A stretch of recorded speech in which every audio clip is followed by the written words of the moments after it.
Dead Connection is a 1992 action game released exclusively in the arcades and developed and published by Taito. The game is not particularly well known. It wasn't a hit either commercially or critically, but it has some interesting things about it, which you will discover in today's video as we go through the entire game level by level. Let's get started.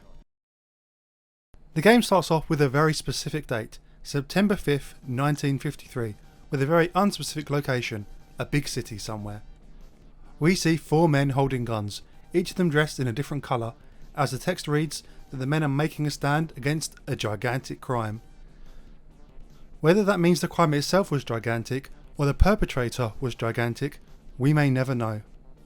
As the credits roll, we see a number of characters which have clearly been stolen from various gangster films, as some pretty nonsensical text appears underneath. We finally learn that the gangsters shot down some woman and these 4 men decided to take revenge. It's not clear if these men are police or just a group of angry boys, but nonetheless, the game now begins. We have a choice between Philip, James, Eddie and Gary.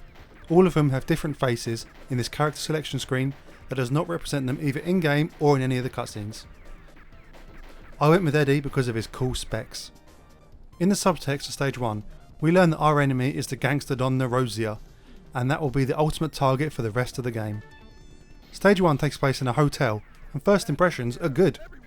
There are lots of characters on screen animated, interacting with various objects, and then when we break in, absolute carnage starts. Eddie just starts shooting up the place, slaughtering every gangster around, knocking over candles, which sets tables on fire, destroying the walls and stairs and every piece of furniture. There's no scrolling in the game, so each level is just what you see, a single screen with loads of stuff in it. But it's actually really engaging, because the level is so destructible. It's really fun to just blow stuff up and watch it get absolutely wrecked. The gunplay is fun too. You have 8 directions to shoot in and can hide behind obstacles to use them for cover or up against walls. It only lasts about a minute or two, so it's really quite the dopamine blast. We learn that Narosia has already fled, so we forced his accountant Vincent to cough up where he had gone.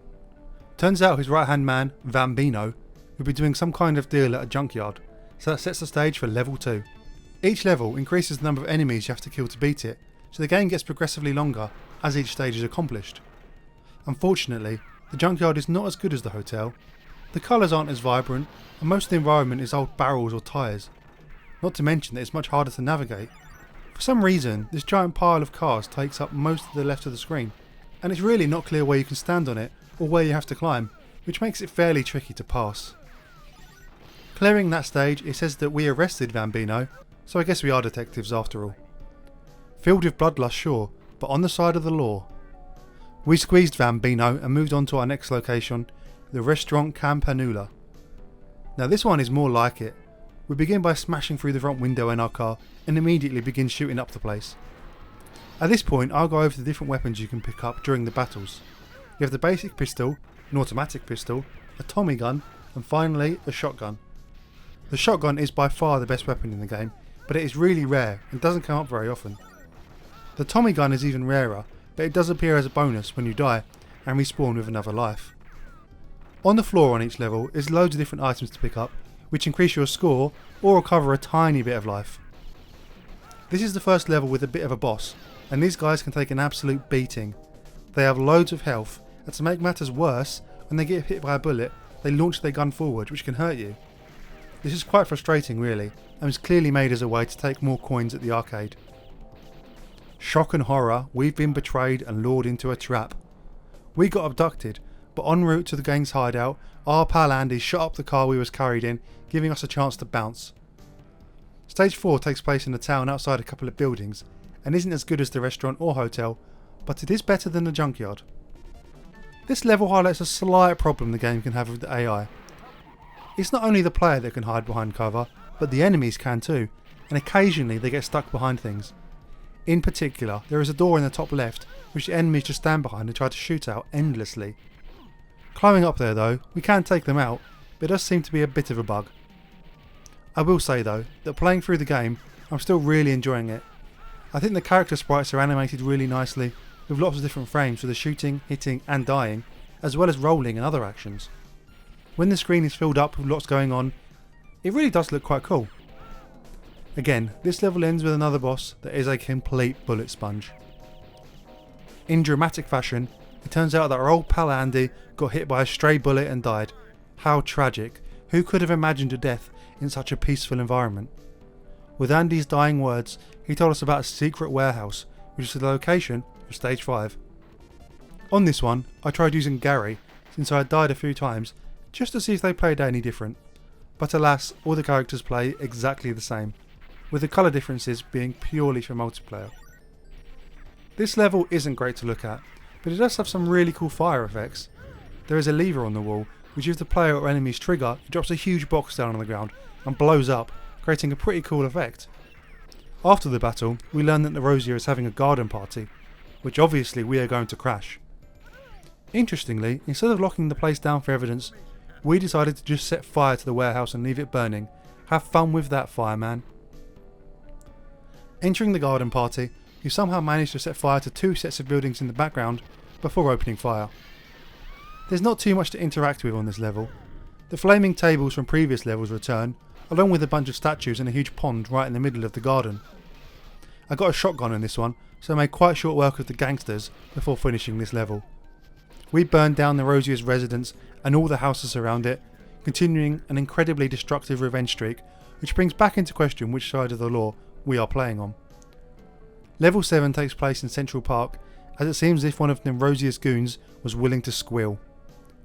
Seems like it was another trap, and again another battle begins. This one is probably the worst level in terms of interactivity. The main feature is a huge fountain in the middle, which doesn't really do much. There's a few benches and a phone box, but apart from that, not too much to play with. It basically becomes a slugfest, and at this point 65 enemies are required to get to the next level.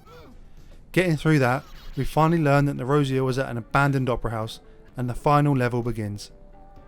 Now, it's time to explain that I am playing this game on MAME. I'm sure that was pretty obvious to people watching, but it's a pertinent point, as without that, this level would not be possible. Basically, half of the enemies in this final stage are the regular bosses from the previous ones, the absolute bullet sponges, which are really hard to kill, take a long time, and there are loads of them. Not to mention, the regular enemies go up and down these stairs at the back, which makes them hard to hit, so I had to use a load of lives to get through it. I can confidently say that even if I practiced for a very long time, I would never be able to get through this one without being able to put in as many coins as I like. After an epic battle, the stage ends, but without Nerosia dead. In the final cutscene, it turns out he managed to get the sneak on us and was about to kill us. Just before, a new character appears, Judy, the fiancée of Andy, who died earlier in the game. She takes the killing shot and the game ends. That's right, we don't get to kill the target that we spent the entire game chasing. Maybe that's poetic, or maybe not, who knows. Dead Connection took around 30 minutes to play the full game, and I must say, it was a pretty good time. The fact that it doesn't take long and each level is an explosive bullet fest makes it a bit of a rush, and really is quite good fun to play through. I'd recommend it to anyone who wants to spend half hour playing a random arcade game. If you like this video, make sure to do the usual things of liking, commenting and subscribing, and watch some of my other stuff. Goodbye.